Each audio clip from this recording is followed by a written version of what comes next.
ಯಾಕಕ್ಕ ಇಲ್ಲಿ ಕರ್ಕೊಂಬಂದಿದೀಯಾ? ಇವತ್ತು ಹಬ್ಬ ಚಿಂಟು, ಅದಕ್ಕೆ ನಿನಗೆ ಬೇಜಾರಾಗಬಾರ್ದು ಅಂತ ಇಲ್ಲಿಗೆ ಕರ್ಕೊಂಬಂದೆ. ಚೆನ್ನಾಗಿದೆಯಲ್ಲ ಪಾರ್ಕು, ಅಲ್ಲೆಲ್ಲ ಆಟ ಆಡು, ಆಮೇಲೆ ಹೋಗೋಣ ಸ್ವಲ್ಪ ತನ ಬಿಟ್ಟು. ಹಬ್ಬನ? ಯಾವ ಹಬ್ಬ ಅಕ್ಕ? ಇವತ್ತು ಯುಗಾದಿ ಹಬ್ಬ.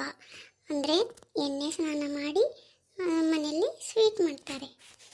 ಅಕ್ಕ, ಅಮ್ಮ ಅಪ್ಪ ಇದ್ದಿದ್ರೆ ನಾವು ಹಬ್ಬ ಮಾಡ್ಬೋದಾಗಿತ್ತಲ್ಲ? ಹೌದು ಚಿಂಟು, ಅಮ್ಮ ಅಪ್ಪ ದೇವ್ರ ಹತ್ರ ಹೋಗಿದಾರಲ್ಲಪ್ಪ, ಅದಕ್ಕೆ ಅಲ್ಲಿಂದ ಬಂದಮೇಲೆ ನಾವು ಹಬ್ಬ ಮಾಡೋಣ. ಅಕ್ಕ, ಅಂಕಲು ಬರೀ ಬೈತಾರಕ್ಕ, ಆ ಮನೆಗೆ ನನಗೆ ಬರೋಕ್ಕೆ ಇಷ್ಟ ಇಲ್ಲ, ಬೇರೆ ಎಲ್ಲಾದರೂ ಹೋಗೋಣ ಅಕ್ಕ.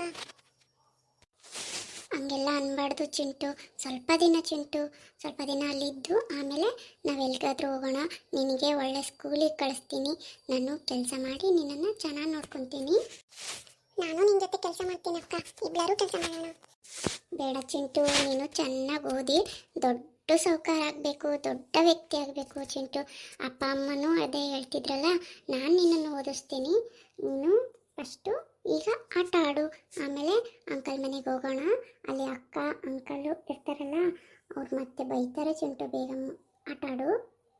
ಆಯ್ತು ಅಕ್ಕ, ನಾನು ನಿನ್ನನ್ನು ಚೆನ್ನಾಗಿ ನೋಡ್ಕೊತೀನಿ ದೊಡ್ಡವನಾದ್ಮೇಲೆ.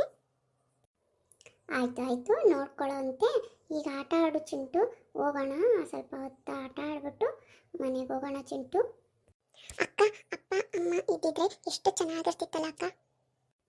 ಹೌದು ಚಿಂಟು, ಅಪ್ಪ ಅಮ್ಮ ಇದ್ದಿದ್ರೆ ತುಂಬ ಚೆನ್ನಾಗಿರ್ತಿತ್ತು, ಆದರೆ ದೇವ್ರ ಹತ್ರ ಹೋಗಿದ್ದಾರೆ. ಈಗ ನಾನಿದ್ದೀನಲ್ಲ, ನಿನಗೆ ಏನು ಬೇಕು ಹೇಳು, ಅದನ್ನೆಲ್ಲ ತಂದುಕೊಡ್ತೀನಿ ಆಯಿತಾ? ಎಲ್ಲರಿಗೂ ಯುಗಾದಿ ಹಬ್ಬದ ಶುಭಾಶಯಗಳು. ನೀವು ಬೇವು ಬೆಲ್ಲ ತಿಂದು ಯಾವಾಗಲೂ ಸುಖ ಶಾಂತಿಯಿಂದ ಇರಿ. ಎಲ್ಲರಿಗೂ ಯುಗಾದಿ ಹಬ್ಬದ ಶುಭಾಶಯಗಳು.